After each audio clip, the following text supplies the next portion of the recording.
Yeah, because I was trying to make today short anyway.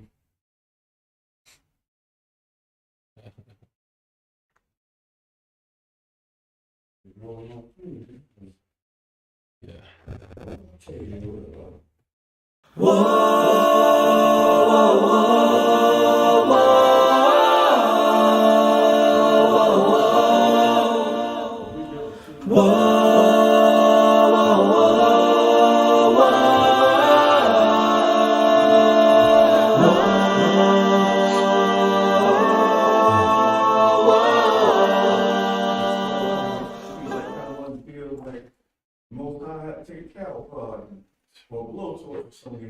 Hey, man.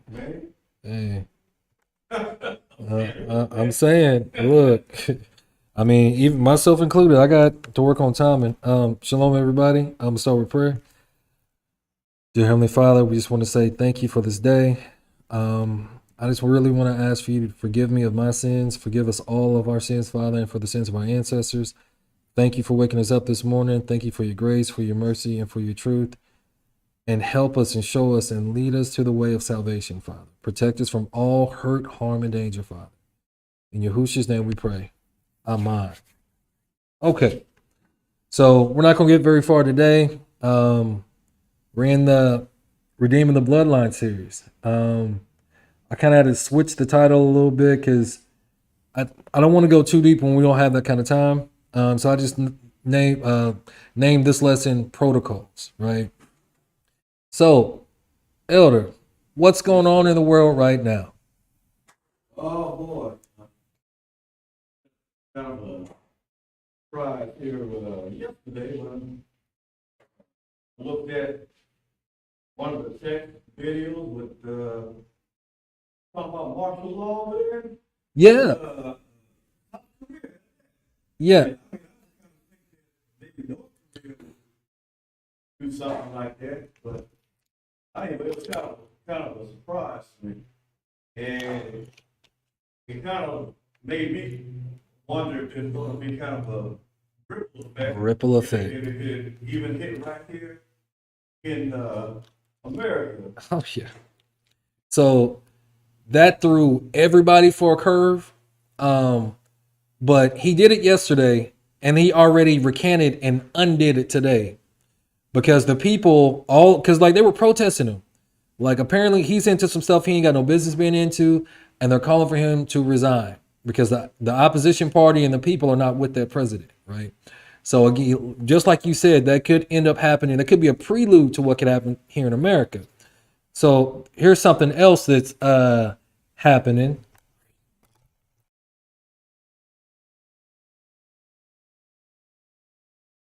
France's government has collapsed after a no-confidence vote against Prime Minister Michel Barnier ousted his government, handing President Emmanuel Macron a fresh political crisis. Mr. Barnier's government is the first to be forced out by such a vote in more than 60 years, with the trigger being a clash over the country's budget for next year, after a majority of 331 voted in support of the motion to remove him. Opposition parties tabled the motion after Mr. I'm going to start that over. Apologies. Now we're going to listen to it. France's government has collapsed after a no-confidence vote against Prime Minister Michel Barnier ousted his government, handing President Emmanuel Macron a fresh political crisis. Mr. Barnier's government is the first to be forced out by such a vote in more than 60 years, with the trigger being a clash over the country's budget for next year, after a majority of 331 voted in support of the motion to remove him. Opposition parties tabled the motion after Mr. Barnier controversially used special constitutional powers to force through a budget without a vote. The former Brexit negotiator was only appointed by Mr. Macron in September. The National Assembly, France's lower house of parliament, is deeply fractured, with no single party holding a majority. It comprises three major blocs: Mr. Macron's centrist allies, the left-wing coalition New Popular Front, and the far-right National Rally. Both opposition blocs, typically at odds, have united against Mr. Barnier, accusing him of imposing austerity measures and failing to address citizens' needs. Any new Prime Minister would face the same challenges as Mr. Barnier in getting bills, including the 2025 budget, adopted by the divided Parliament. There can be no new parliamentary election before July. The tumult that has followed Mr. Macron's decision to call a snap election in the summer has diminished his standing at home and abroad. Mr. Macron's term as president runs until mid-2027, and he cannot be forced out by Parliament. But the RN and the hard left have already been saying he should resign as he faces his biggest crisis in years. As he lacks a majority in Parliament, Mr. Macron's opponents could shoot down one pick for Prime Minister after another.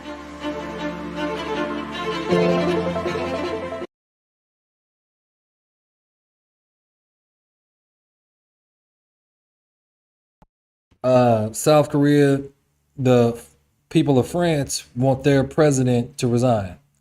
And he didn't, I don't know how he figured out a way, but they can't even get rid of him. That's something else that could end up happening with the next quote unquote president. So the world's in chaos. Everything's in chaos, right? Okay. I got another one. France's government No.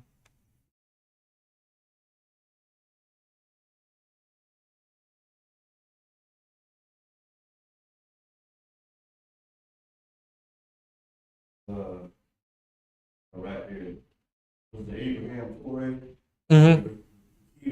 or something like that. Yep. He's been pretty much sending that to the ringer too. Oh yeah. The world's in chaos. So remember, Trump is the one that's supposed to be bringing all this peace, right? It is chaos, and then don't be surprised if they allow it to happen for a specific amount of time, right?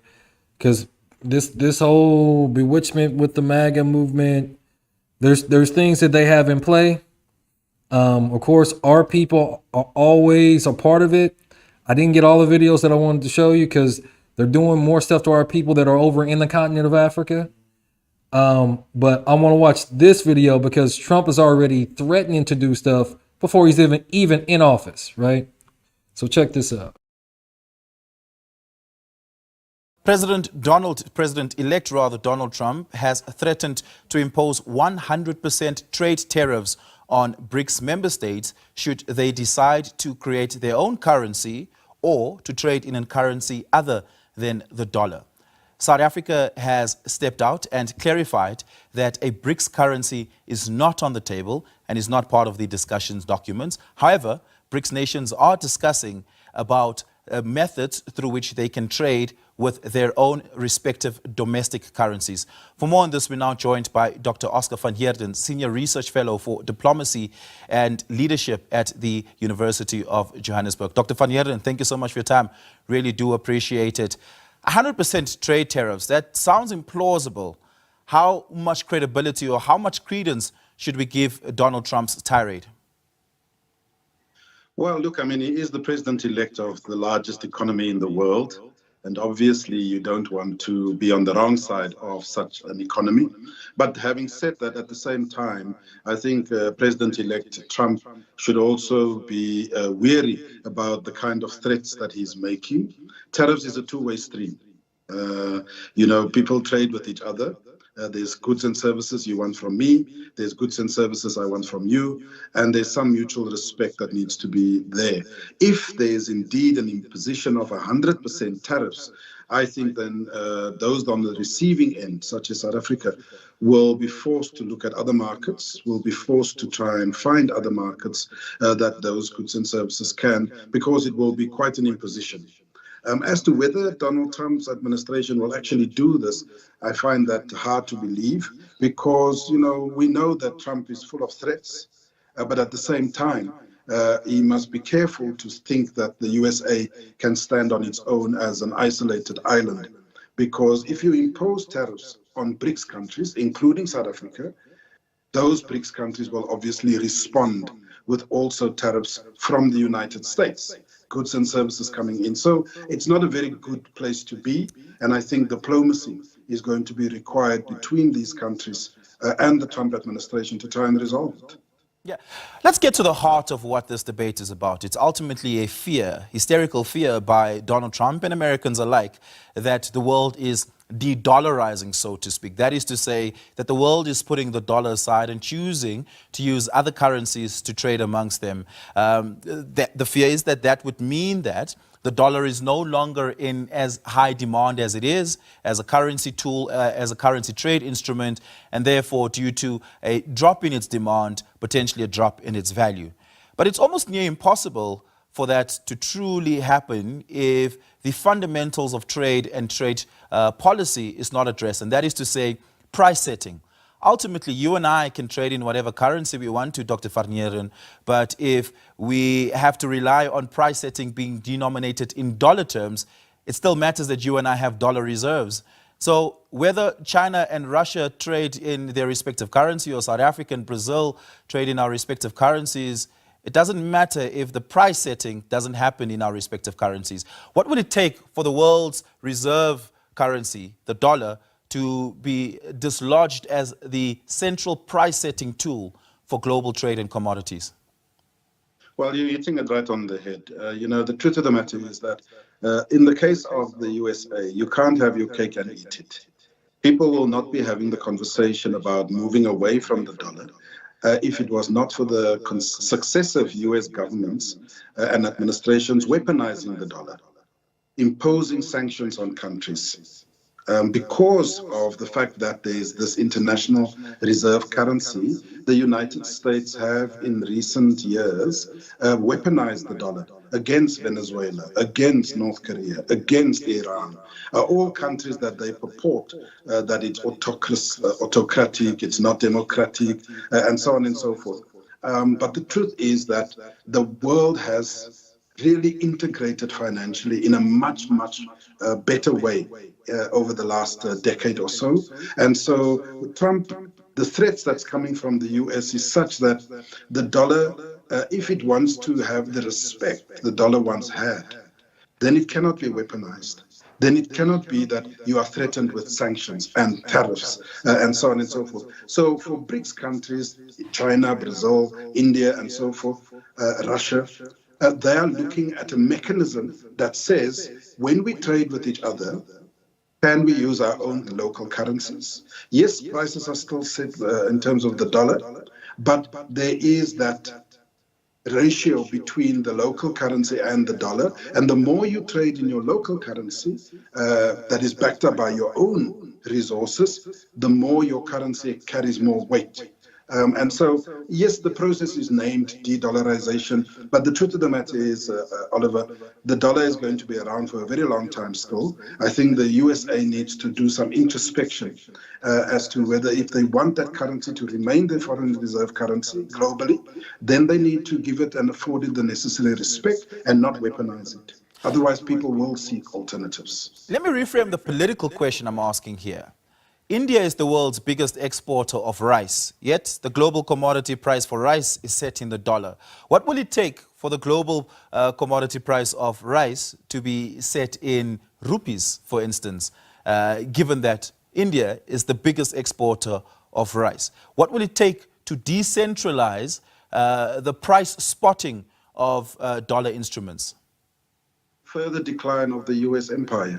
That's the simple answer. A further decline, because if we look in history, why the British pound lost that position and before it other currencies, it's because the empire came to an end. And so these are desperate measures from a declining superpower, a declining empire that Trump is wanting to hold on and still place first.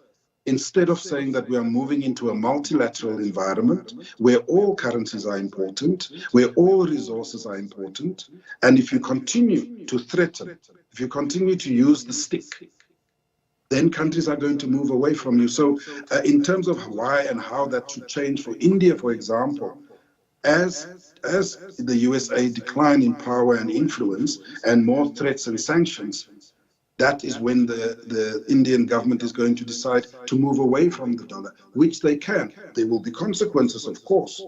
In our case, with our AGOA and other agreements, there will be consequences, but it's necessary consequences. And I think our own consumers, our own farmers and our own industry must be aware that this is not the South African government creating this problem. It is the United States. And a different dynamic to this conversation, equally as important, is that often diplomacy and geopolitics is a function of perception, and oftentimes it is a perception measured in terms of strength. The stronger we perceive of you, the more important we think of you, and the more we center you in our global existence and globalization interaction. If countries decentralize the dollar in their trade instruments, not in the price setting necessarily, as that takes global reform, it means that they, one, trust each other more, there's a perception of strength amongst them, and there's a perception of weakness on part of the US. How much of the perception is what the US is fearing? They're fearing the perception.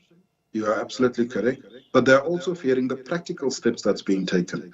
Look, even though BRICS profess that there is no such process of de-dollarization, it's for the first time that a group of countries, a significant group of countries, are coming together and beginning a conversation that says, this dollar is a problem. If it is going to continue to be used in this way, then we need to move away from it. We need to find alternatives. And the fact that that conversation is happening in a real way, looking at international financial institutions, looking at trade and trade relations, looking at commodities and so on, that is what is sending warning signals to Washington, D.C. This, however, places South Africa in a very awkward position should any of it happen. Donald Trump has been known to follow through on his threats. He threatened tariffs against China, and he so imposed in his first administration, likely to do so in his second administration. South Africa is a member of BRICS, but South Africa is also a beneficiary of AGOA, which is not a reciprocal trade benefit. It is a one-directional trade benefit where South Africa benefits thereof. American businesses in South Africa create 600,000 jobs or more than that annually and contribute billions in trade value to South Africa's GDP.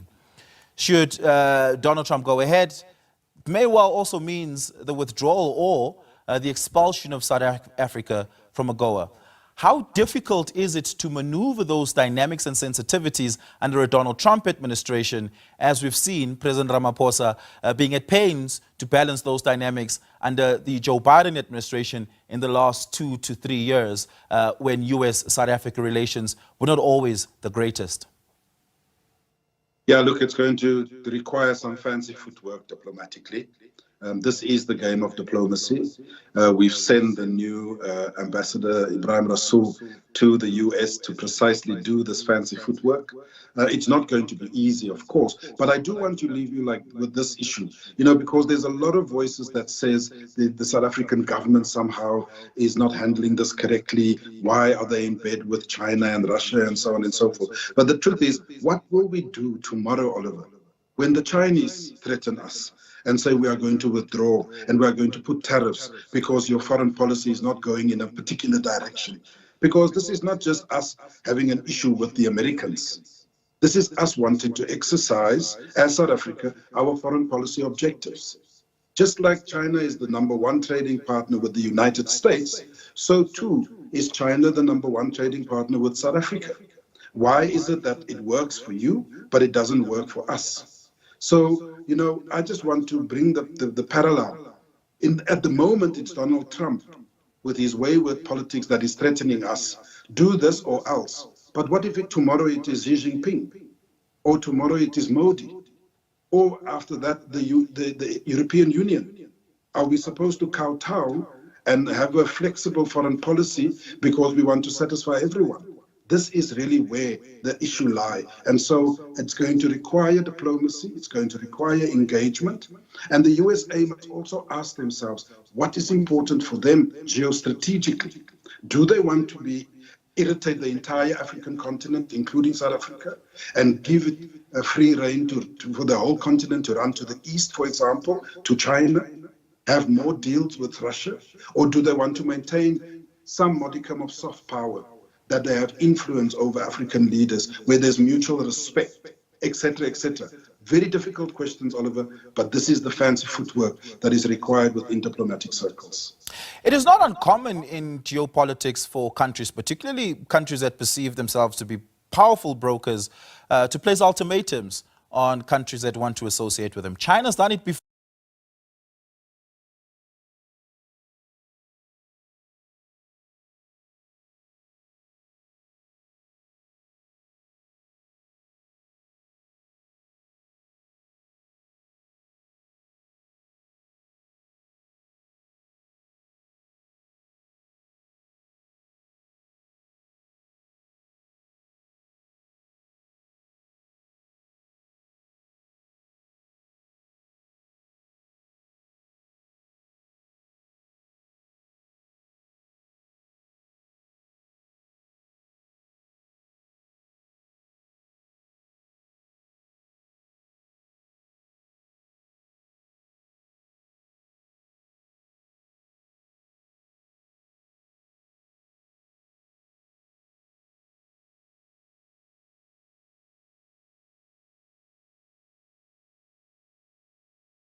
President Donald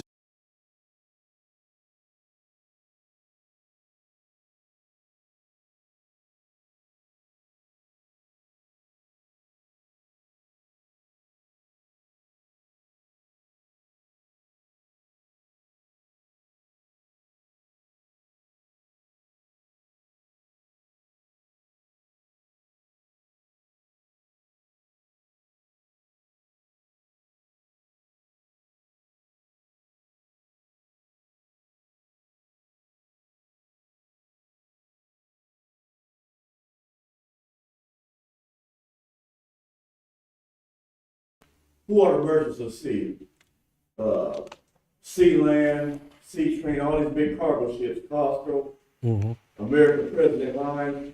If they get upset, if they can't buy for the trade, then that right there kind of makes the light bulb go off in my head that, okay, we must go ahead and start manufacturing, We have ramp to. it up again in the United States. We have to. And I've been kind of looking around, my eyes wide open, being a watchman, and all over the United States, a lot of these refineries, oil refineries, they're gearing back up as far as rehabbing, making their process a lot more efficient.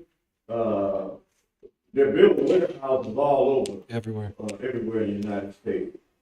Then on top of that, steel mills are starting to come back online. So I don't know if I'm saying this, but possibly is transpiring. Look, yeah, no, like the writing's on the wall. America's gonna have to be doing. If we keep going at this rate, which I think eventually it's gonna hit a fever pitch, we're gonna have to be manufacturing everything because we're just gonna be enemies to everybody. Because eventually America is gonna fall. The world is literally starting to de-dollarize, and we're there. The powers that should not be are just trying to keep everyone in bay, keep the power that they still have right now. And countries, third world countries, are becoming more developed now. Technology is increasing. Now they're starting to understand economy and group economics and what they can actually bring to the forefront. So they're not trying to take the crumbs from the master's table no more. They want an actual seat at the table now. They don't want the crumbs no more.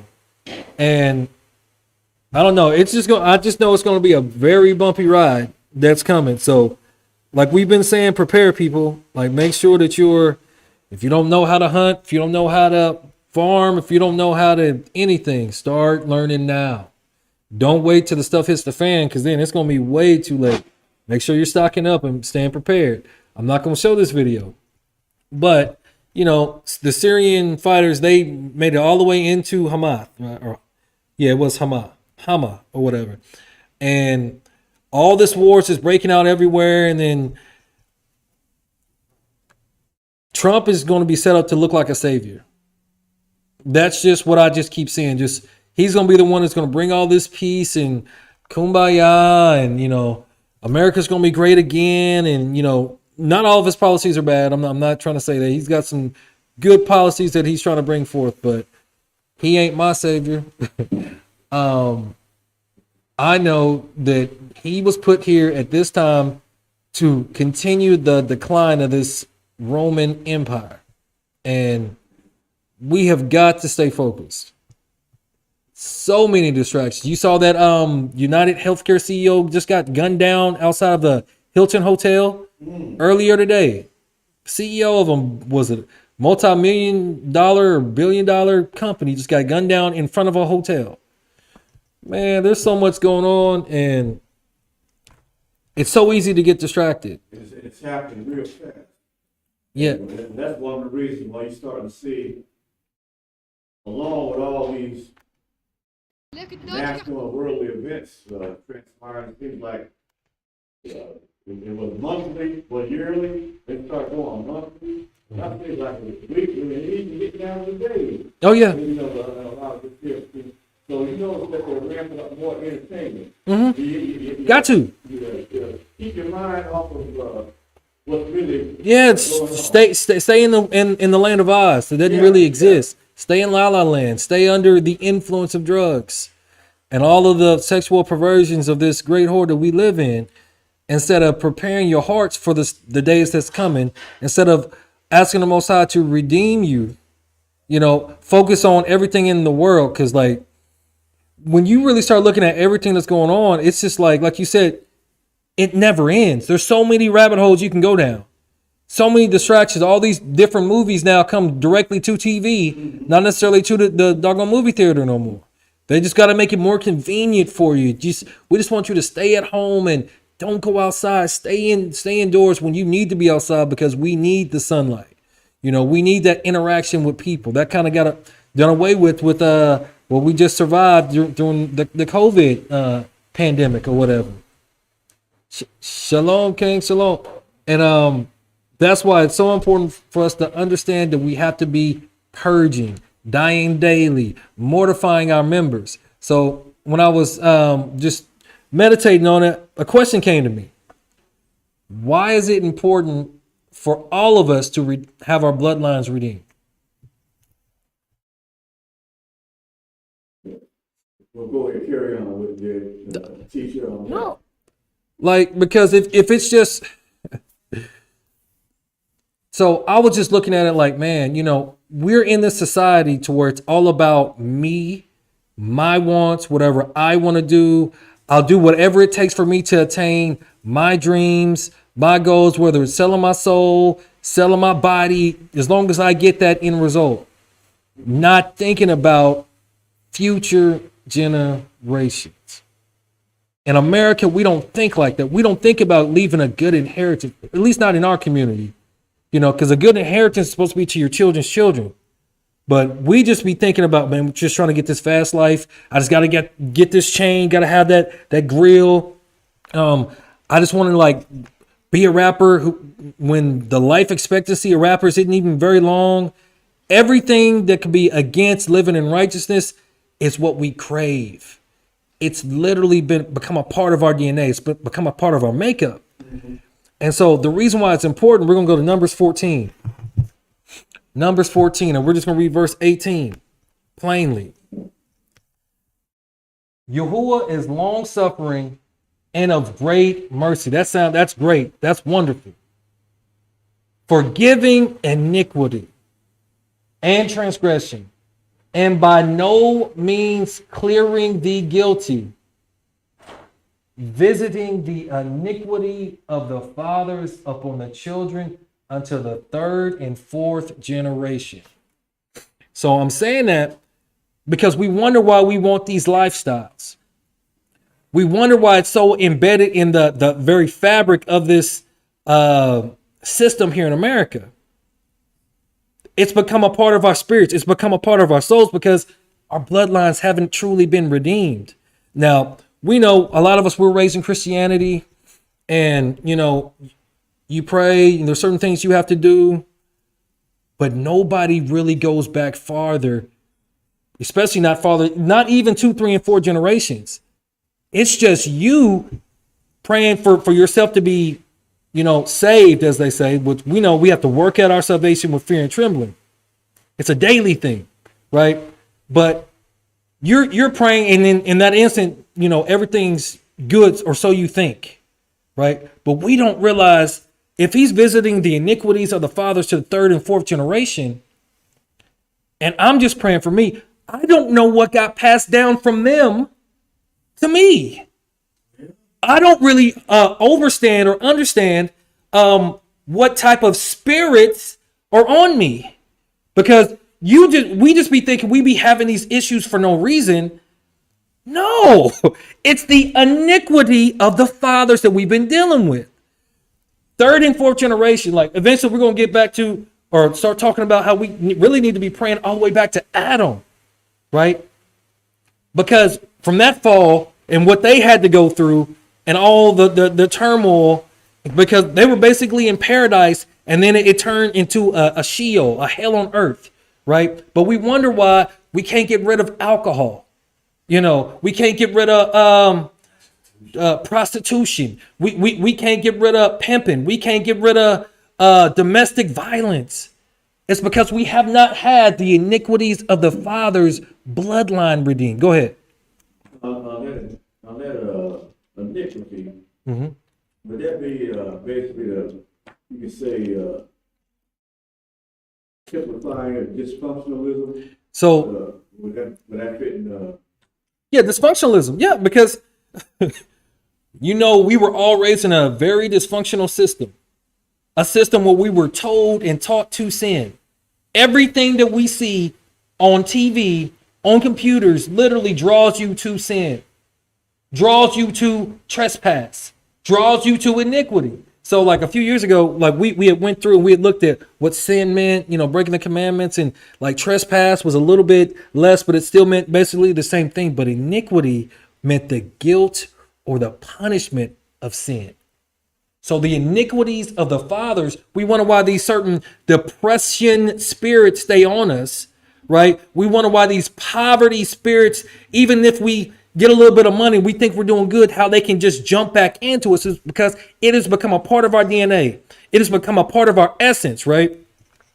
And so we have to literally lean on the Most High through Mashiach. And that message is never really going to change. It's never really going to change. So what is this? Does anybody know what this is? DNA, right? Because it gets passed on. Now you can't really see what that is. So what do you think these two DNAs are?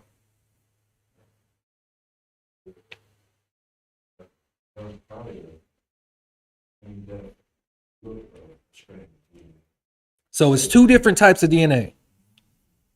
One's dominant, one's recessive. So when we be like, just follow me. When we be seeing our family members, loved ones, right? And nothing ever goes right for them, every possible thing can go wrong for them, we don't realize that iniquity of the father's gene or spirit that's a part of the DNA is actually active. It's dominant. It's been passed down. For some people, it don't necessarily happen like that. Sometimes it takes a while until that your iniquity cup, because the Most High, he's gracious and he's long suffering and he has mercy. But what we don't realize is even when we think we're good and we think nobody sees it, there's still a recessive gene, right? And so then once that sin cup is ready, the Most High is like, oh, you didn't know? Third and fourth generation, right? I messed around. I made sure I looked over it and I put this in you, right? Even though I didn't make it so dominant to where it could be pronounced at that time, I gave you enough rope to hang yourself. And now that you've done it, I'm going to activate that thing, right? So dominant and recessive genes. I was going to have it typed up and looked all nice, but my son, with my computer, I got to get it fixed again. It says when a dominant gene is inherited from either parent, the offspring will inherit that genetic condition or characteristic. So if both of the parents' sins are just so flamboyant and out there and arrogant, that's why their kids come out directly like demons, because the thing's already activated. So the Most High is like, no. It's gonna be shown now. Go ahead. And that makes sense that she just said, I'm going back on people that I've met, you know, for my life, short life here, and their parents were alcoholics, and they, like one of my good friends, he told me that he stayed away from drinking. Mm-hmm. And his parents tried because they realized at some point that they knew that he was more than likely because of what you're saying here with the genetics that passed on to him. So they did everything. They even, when he came along, they even stopped drinking themselves because they didn't want that environment. Yep. You know, to tempt him. And make a long story short, he did all right for years, and then something happened, and he decided to go ahead And that recessive gene got activated. And it kicked in, and he started getting out there. Yeah, because like they have us so baffled and confused to think that what's I'm gonna say so-called hereditary is only physical traits. No, because my DNA came from my father and my mother.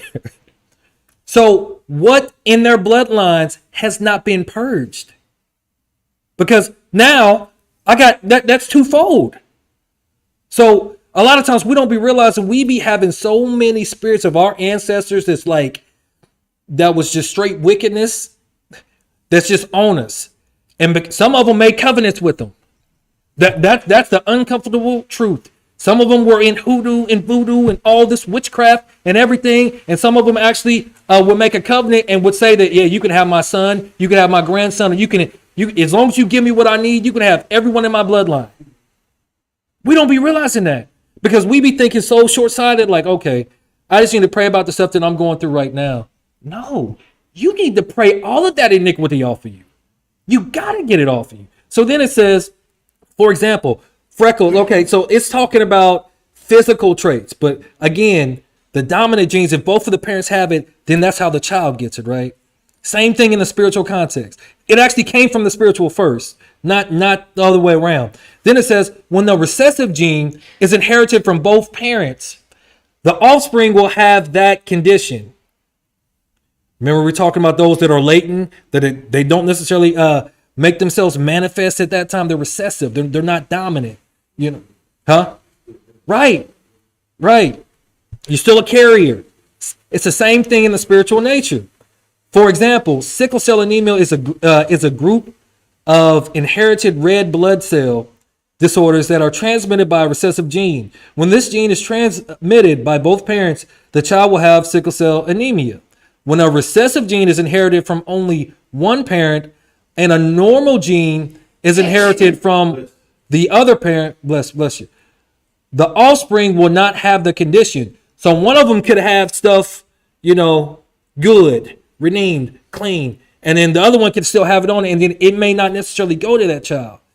So again, this is something that we all got work we got to do. Because again, we need to be asking the Most High, what from my ancestors is keeping me in this body of sin? Is keeping me in the pit to where I cannot get up?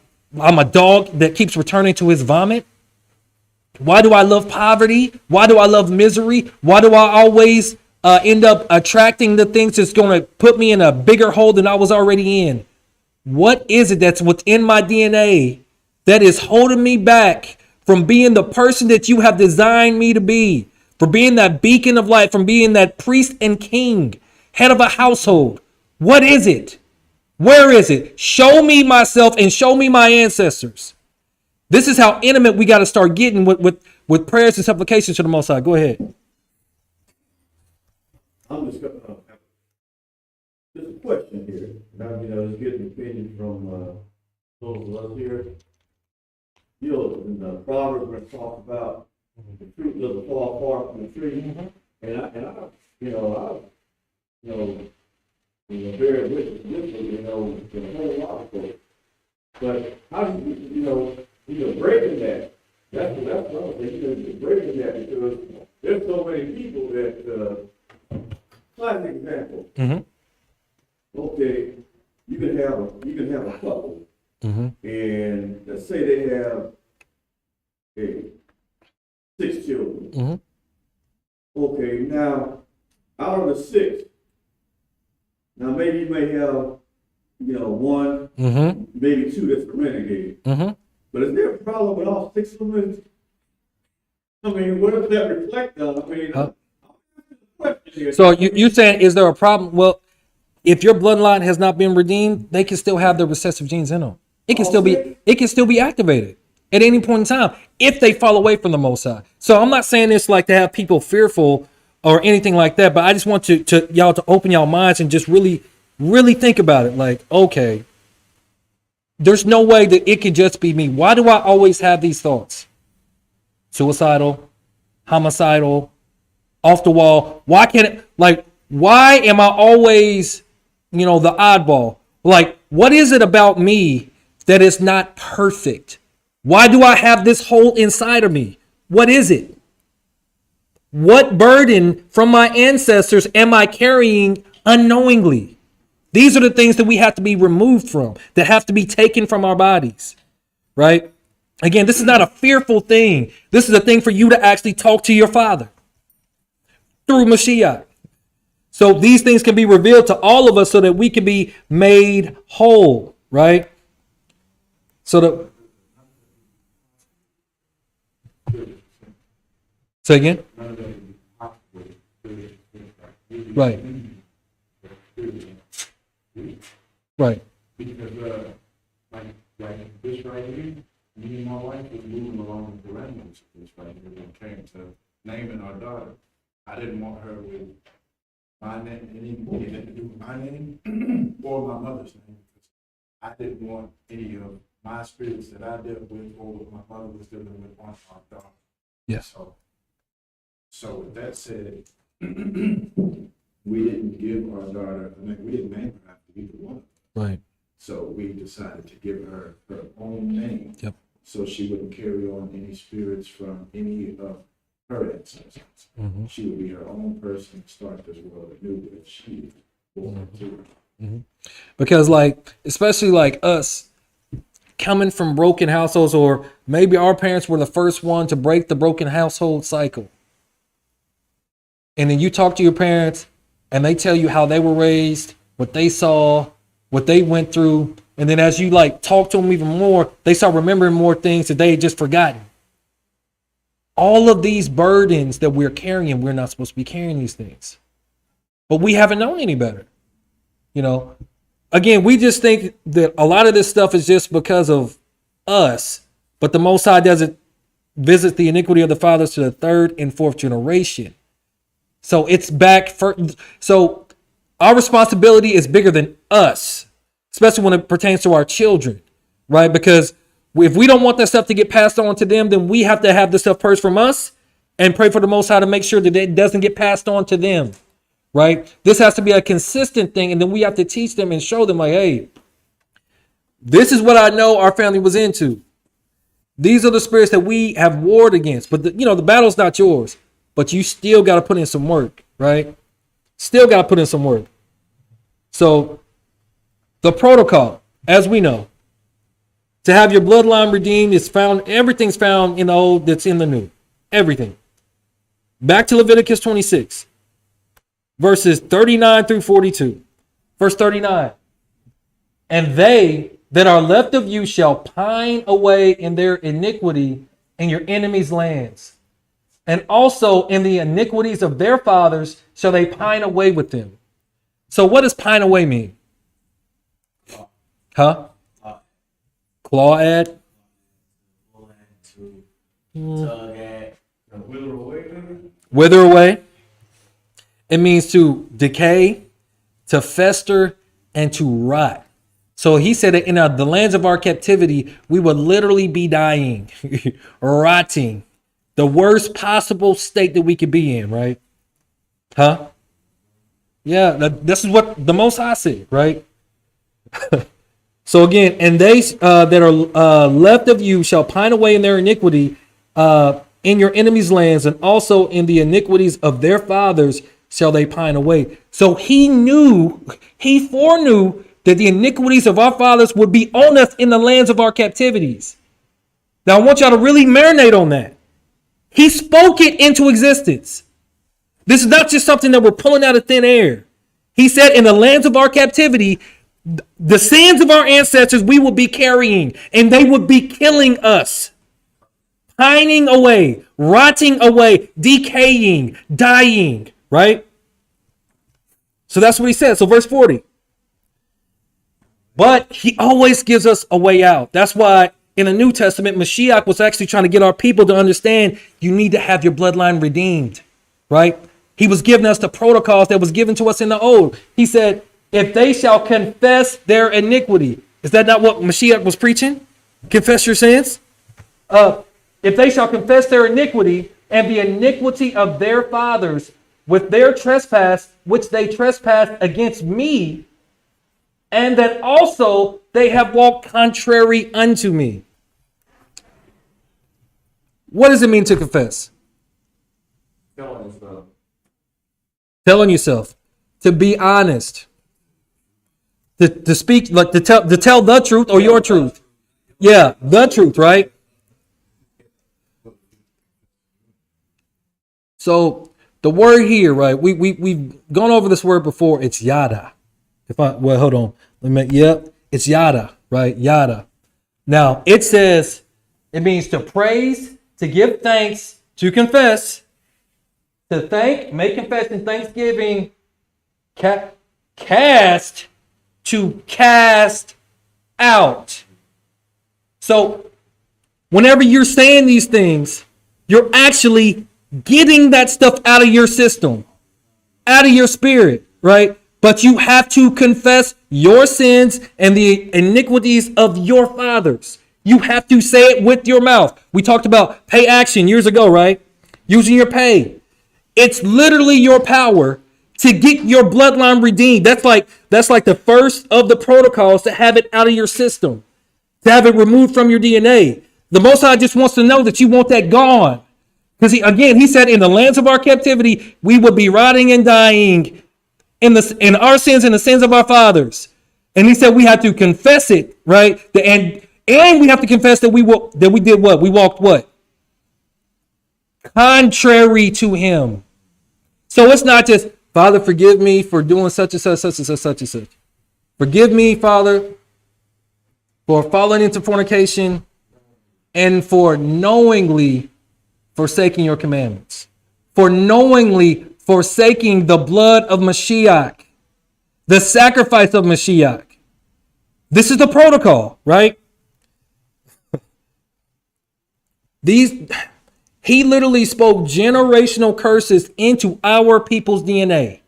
From the beginning of the covenant, he said to the third and fourth generation, that's a generational curse in your DNA. You cannot get something, you can't physically get it out your DNA. You can't.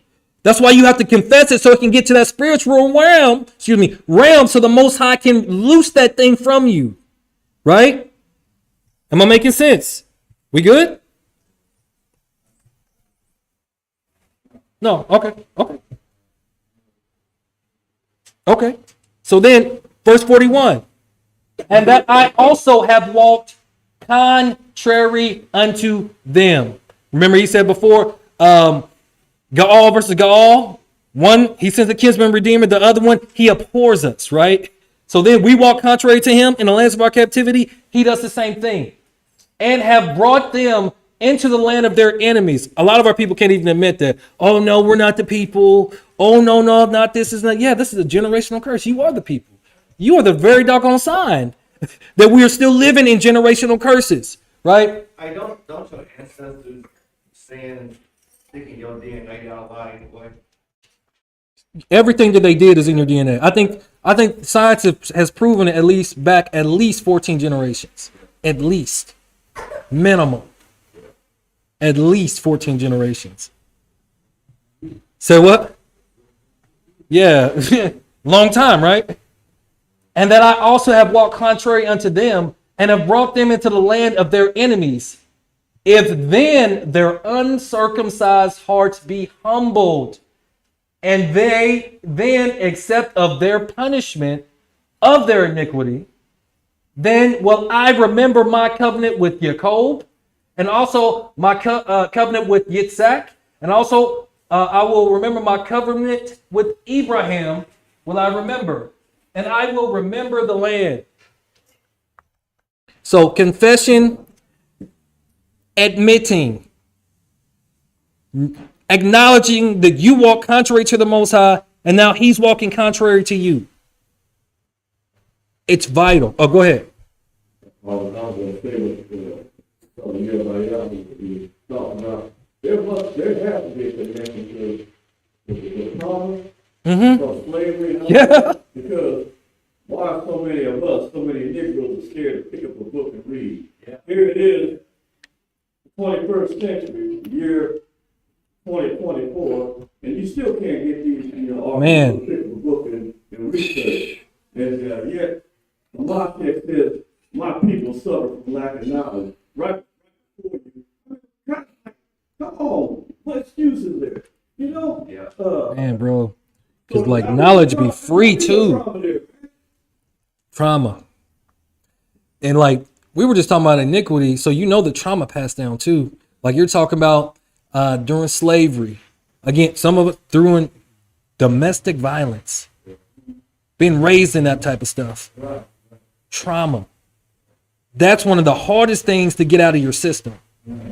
That's they have whole fields of study behind it, and they still don't know how to do it completely. They have theories, they have ideas, but they don't have a way.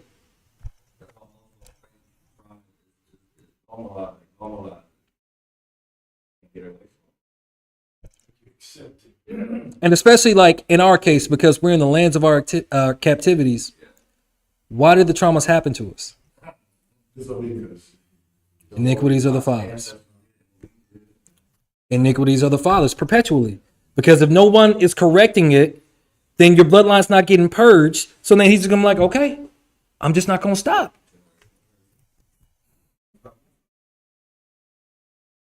He said that. So there's a prayer.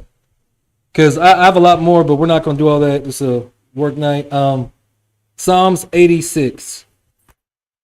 Yeah, we'll just stop it at Psalms 86. David's prayer. One of y'all read this?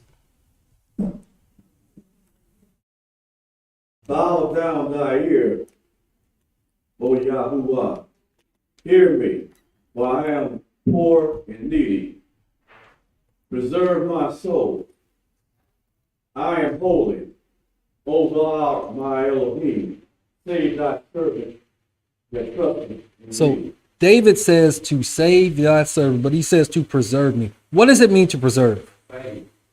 To save, right? Huh? Make it last, right? Something like that. So the word there is samar or shamar. Now it means to keep, to observe, to take heed to be aware, to mark. So he wasn't just saying to preserve me, mark me, make me whole. Like it also means to be a watchman, to wait, to watch, to regard, to save. But when I saw that mark right there, David knew what he was talking about. Because we know that there's a mark and then there's his mark. And we know that the Most High's mark can actually help us to redeem our bloodlines. Right? So again, this is a prayer of David to have these things purged and removed from you, right? So that's what preserve meant. So then he said, my soul, right? The word soul is nefesh. It means soul, life, person. It means your mind, your heart, your body, your desire, and your appetite.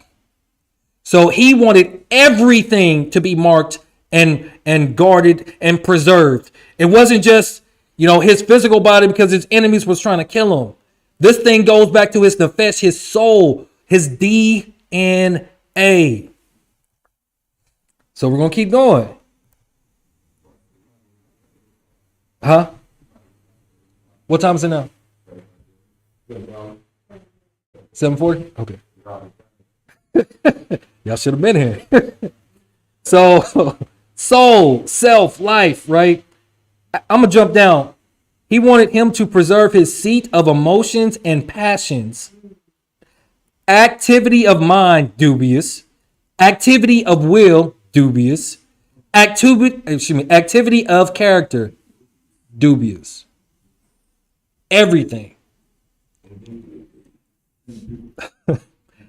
Everything. Everything. You have to ask the Most High to purge you of everything. Sometimes it'll be like, please purge me of me. Because I'm getting in the way. I'm the problem. And show me how to walk with you instead of walking contrary to you. Right? Because I'm glad you said that. Because I came to that realization about a few things in myself where it's me. It's not nobody else. We have a problem, a very bad problem with admitting that we're wrong.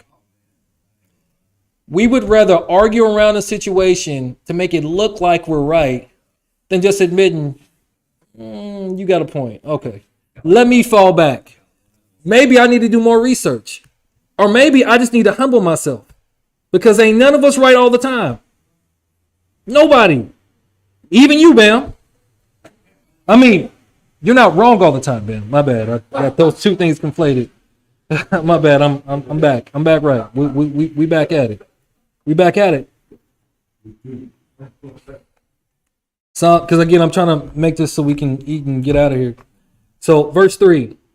Be merciful unto me, O Yahuwah, for I cry unto you daily. How many times does he cry out to the Most High? Daily. Is that your habit? Daily? Even when you're busy? Even when you're doing the things that you like to do? Especially when you're angry. Especially when you're mad.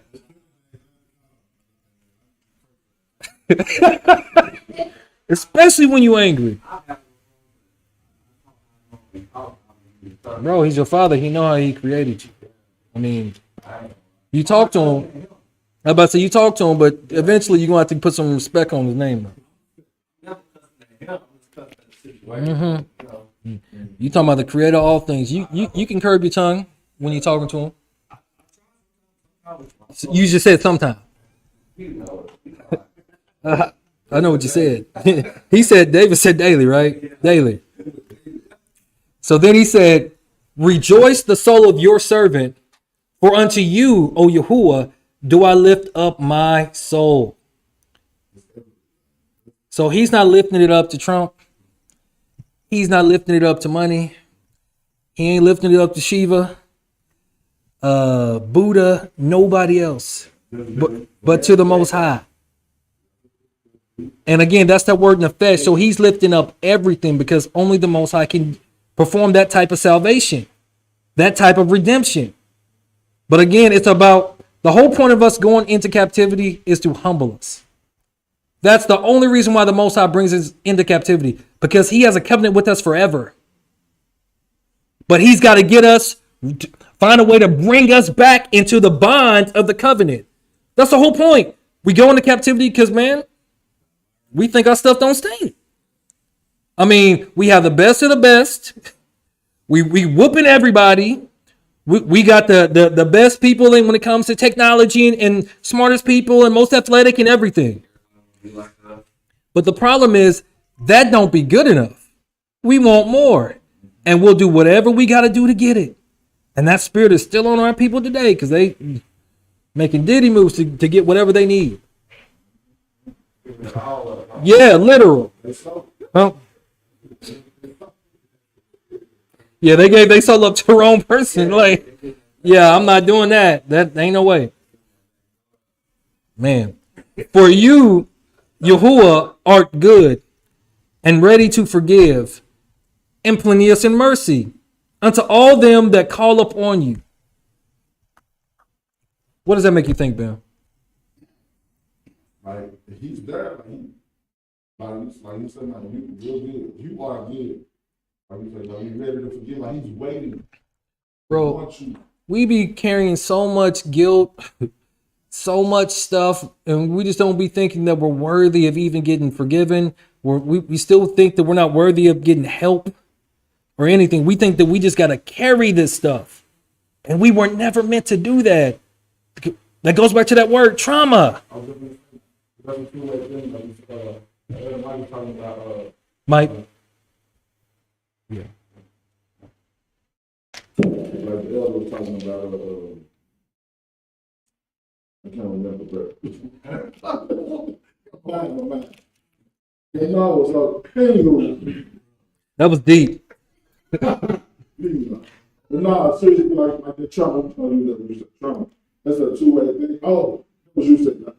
But the other man was I'm saying. so confused right now. But now you were talking about earlier, like when we were exalted, when he exalted us, we was okay. We need more. This is like that.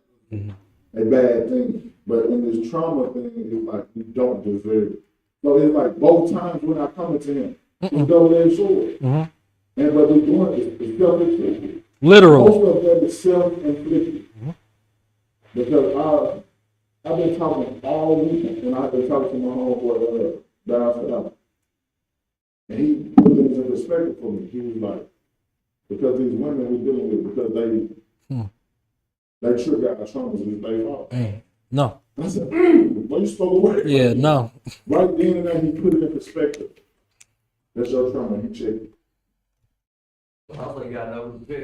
No, that's a No, fact. no. But listen to what he said. Like, if they trigger your trauma, is it their fault? It's No. your trauma.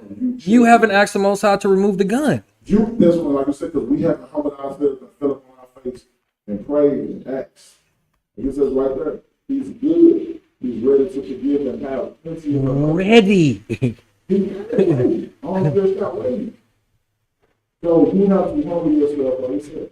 Right? You can't do it yourself, but it's your fault it's not done. If I'm going to say it. Okay. All right. You can't do it yourself. You need him. You need the Most High. But it's your fault that it's not being done. So that falls into limiting the Holy One of Israel, because we all fall prey to that. Stuff hits you in life and you don't think there's no way out. And sometimes you just forget that you got a Father that can do anything, everything. Bro, you be talking yourself, you be confessing yourself out of miracles, out of blessings. Because you got to confess this thing, right? As soon as you say, oh, he probably ain't going to do that for me, you just confess it. He ain't going to do it. That's what you want.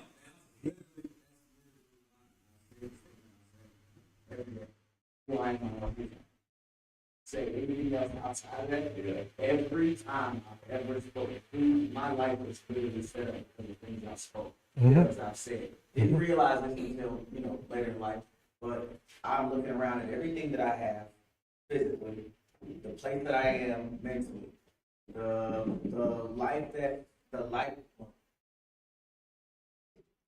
Yeah, we're online, so you got to, The life that turn that off. that has been placed in front of me has literally been spoken out loud. For example, 2003, graduated out of high school, lived at the apartments on East Oakland. We'll walk the block, see that house that I live in, and say, one day I'm living in that house. I didn't know that house was gonna be mine. I just said it. I just saw Lowrider parked outside it too. One day I'm gonna have 2 girls in the book. I didn't know that was gonna happen. It just happened. But over time, I kept saying, man, all right, I need you to take this away from me. Nah, because of my worries. Well, I need you to do this. Boy, that's a big one. I need you to do this for me. Oh, well, man, who am I? Like, I'm not important enough for anyone to do that. I got it. I had stopped so much stuff happening because of my mouth. Hey. So, like that worry spirit. A lot of times we've inherited that from our parents and from their parents, because that goes back to trauma. Like y'all don't think our ancestors was worried about every day? piss a massa off, everything goes back. Our responsibility is bigger than us. It's even bigger than just our kids, because you're talking about in the future. Because if it never gets purged, and eventually the Most High is going to blot out, I'm going to say this again. People don't be realizing that when all these people end up turning homosexual, lesbian, whatever, Most High is about ready to blot out parts of that bloodline. People don't be realizing that. But I'm telling you, man, this iniquities of the fathers, if it does not get stopped, he's like, okay. Okay. If it's perpetual and they just won't stop, like, okay. I'm telling y'all, man. Yeah, exactly. I mean, because we know what we up against when the government is literally putting chemicals in our food and water to turn your mind into that. But some of us have had a hedge of protection. Then why did that not happen to everybody? Say again. Praying families.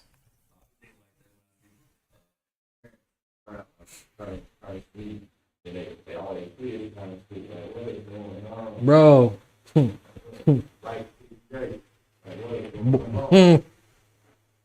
You said a big one right there. I don't know nothing about his kids, so I ain't gonna speak on that. I'll take your word for it. Read verse 6. Because this is gonna tie back to what Brandon was talking about. Give ears, O Yahuwah, unto my prayer, and attend to the voice of my supplication. So David's like, hey, Most High, please listen to me, man. Just like listen to me while I rap to you real quick, right? So he said, give ear. What does that mean? Right. Now listen. It means to what? Give ear, hearken here, perceive by the ear. It also means to be obedient, to hearken. So he wasn't just telling the Most High to listen, like, I need you to work this thing out for your boy. I need you to be attentive to this thing. Say what? Yeah, look, hey, like this gonna happen, or they gonna try to take your boy out. now you said that I'm your son. Now hold on, come on now, I need you now, right now. Father, you say. hey, don't they? Hey, holding him to his covenant, right? So this goes to what Brandon was talking about, because back to pay action, the power of your words. Because the first thing in the protocol is you have to confess the thing. And confession is what casts that thing out, or at least begins the process. Because then even though you cast it out, you still got to purge from whatever that thing is and believe that the Most High has healed you from it. Right? Mike? That's what I meant by speaking your truth. The things that are affecting you, the things that you know that to be wrong with you. Right. So the thing about redeeming the bloodline, it's really about authority. What's up, King? Bloodline. You did no, not that one. I'm not acknowledging him. So it's about authority and really walking in it. Because again, he's telling the Most High to hearken, to be obedient to my prayer. So again, like, we talked about the different types of prayers that you have to have. It ain't always begging and crying in this. You got to have confidence and be like, hey, I need you to do this, and look like we a little bit short of time. I know you live outside of it, so that for you, that shouldn't be a problem. You should have enough confidence to even say that jokingly. You'd be surprised how fast stuff actually ends up happening. When you be like, oh no, Most High got that. And then bam, not that one. Before you know it, it happens. Right? You just waiting? Okay. I had a conversation the other day. All the time. There you go. Now, go ahead. In the day of my trouble, I will call upon thee, for thou wilt answer me. So, y'all do realize that there's a great day of trouble coming from this country, right? Yeah. Do y'all really want to be partakers in that stuff? Because it's going to be bad. Like Michael Jackson bad. I know you was. That's why I beat you to it. It's going to be bad for this place. We've got to be purging. Again, A fundamental prayer that we should all be asking, show me. I'm telling you. And then show me my ancestor. Like, it's both. It's twofold. Like, show me where I'm failing in you. Show me how they fail so I can see if they're related. So I can see if I'm carrying that thing. Right, bro. I know for a fact, I got ancestors that were alcoholics, womanizers, all that type of stuff. They're drugs. Some of them, like I said earlier, was into witchcraft and all that other type stuff. So you don't know how much stuff your ancestors was into. Say again? That is on you. It's on us. Keep going. Among the gods, there is none like unto thee. O Yahuwah, neither are there any works. So what it really comes down to is, do y'all actually believe that? All of that, there is none like. I mean, I know we can all say it, but like, does it actually embody you? Like when stuff hits the fan? Or do you just lash out all crazy, overly emotional, have no control over anything? Or do you actually believe what David is saying?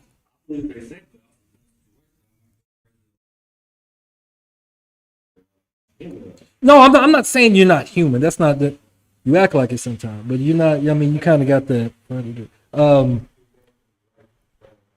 Yeah, you're right. Then he says, all nations whom you have made shall come and worship before you, O Yahuwah, and shall glorify your name. For you are great and do wondrous things. You are Yah alone. There can't be no other Elohim that you doing stuff with. If you really trying to have this thing purged, you can't be dibbling and dabbling into stuff you got no business messing with. I'm telling you, you cannot serve two masters. You cannot. You got to make a choice. It's got to become abundantly and crystal clear. David has so much faith, man. He said, in the day of my trouble, I will call on you, for you will answer me. Man, it's clear cut. Like David, he already knew the game. He knew it was a waiting game.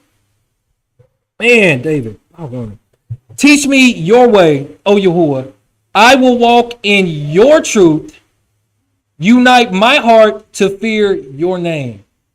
Why would he say you unite my heart? Because a lot of times our heart or our mind gets divided. Because we get distracted. We listen to other people and the power of suggestion takes over. And we lose our sound mind for what they told us. So we go and run and jump to every other thing instead of asking the creator first. I'll talk to Go ahead. Mike, bro. Thank you. I talk to a lot of people, but one Yes, you do. I said to them, they was like, have you read the run? Have you listened to the dial? I'm like, bro, I ain't even set my scripture enough. What do I'm gonna do? And lo and behold, they be trying to give me information. I'm like, what script?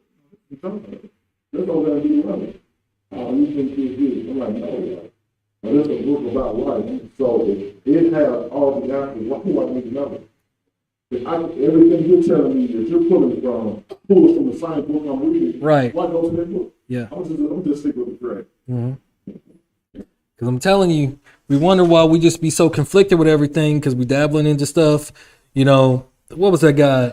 People like his. Even I watched some of the stuff Rashad Jamal and all this other people, and then I just started seeing all the different weird hand signs and images and all this weird stuff. I'm like, okay, y'all wilding. You on one. Oh, yeah. Because, again, like, they'll have a little bit of truth, and then next thing you know, it's into that tomfoolery that got us in this nonsense.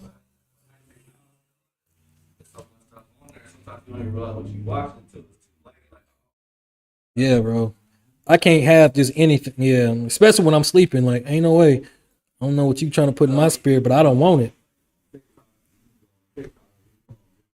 See, I'm not even on social media right now. Bro, I was just about to say it's on YouTube. I was on YouTube and I saw like 3 different ones, and like inside of an hour, I was like, yo, what is going on?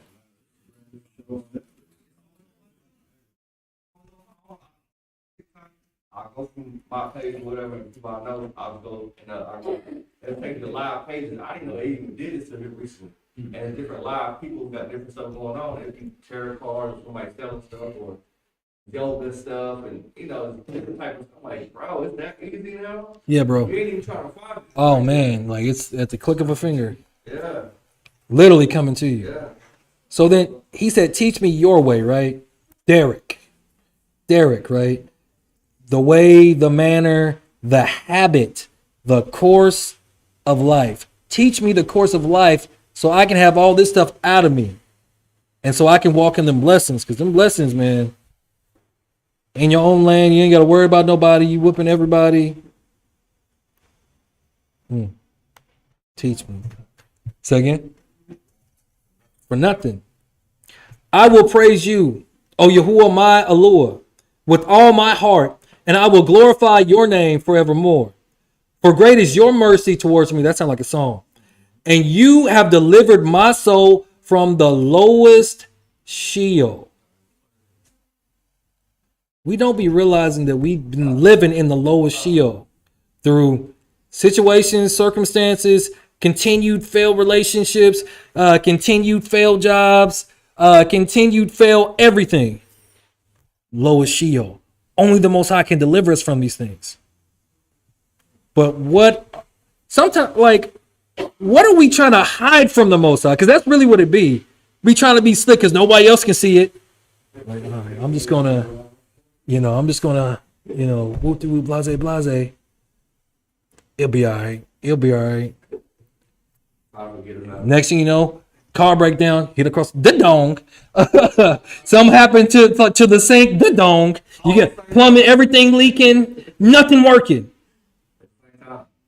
Lowest Sheol. And it be our fault. It was our ancestors' fault, but we still have a choice. We don't have to carry none of that. We don't have to have none of that. We can have a clean slate with the Most High, but we just don't want to be clean. Huh? Man, bro, because it takes some work, and that it get dirty every day, multiple times. Realizing, man, I'm telling you, sometimes I have to be like, man, yeah, that's me. I'm tripping. Me. I'm the one. Oh, yeah. The proud are risen against me, and the assemblies of the violent men have sought after my soul, and have not set you before them. We're in the lands of our captivities. They got plans to do, ain't no telling what else. There's probably going to be another pandemic coming. Probably a collapse coming. Something. And then, they still got, don't forget about the Abraham Accords that Trump is supposed to be brokering this peace. That's not over with. None of that stuff is over with. And again, they be planning everything for us. And we won't even pray to the Most High so he can reveal to us his plans for our lives. We would prefer our enemies to have their plans rule over us, because we're still in that slave mentality. Our forefathers and foremothers were slaves, living in iniquity. The iniquities of the fathers keeps jumping down to us. A lot of this stuff be slave mentality. Like, think about it. Elder Mike always talks about why we can never come together and do anything. They beat it out of us. It better not be more than 2 or 3 of y'all together. No, y'all got to go. Bro. Willie Lynch syndrome. It's like that traumatization is definitely have to be in the DNA. That thing is deep. That's in the soul. That's in. When we do come together, somebody on the outside, vicious activity. Oh yeah. Police calling on us just because we having a bar. Yeah. And then not even just that, then our people will go and work for them as agents to come and destroy whatever we got going on. That's iniquity of the fathers. Yeah, bro, it's like everything, bro. So to finish up, you know what? We're just gonna stop there. I don't want to get too far. We'll stop there. We'll keep going next time. Yeah. Protocols. Protocols. Protocols. Starts with confession, admitting and accepting what the Most High has done. We'll keep going with this, but June, will you pray us out? I'll be honored to thank you for bringing us all together. Safely, soundly, honest. We part ways. Let us all get to where we're going on destination safely. Thank you for this word today, this lesson, and let us know to the prayer. And we have with everyone that is watching with the spirit of hunger to pursue you, the knowledge of you, so they can know, as well as us, what we need to do more to serve and be obedient. Shalom. So Amen. Shalom. we are Yehuda. This is YAH'S Assembly. Please subscribe, hit the notification bell, like and share our content. Also, we will not be meeting up on this next Shabbat. I'll try to have another side mission. That's the first Shabbat of the month. So we try not to do that. We try to have the heads of the households do their thing. But as always, until next time, peace, tribe.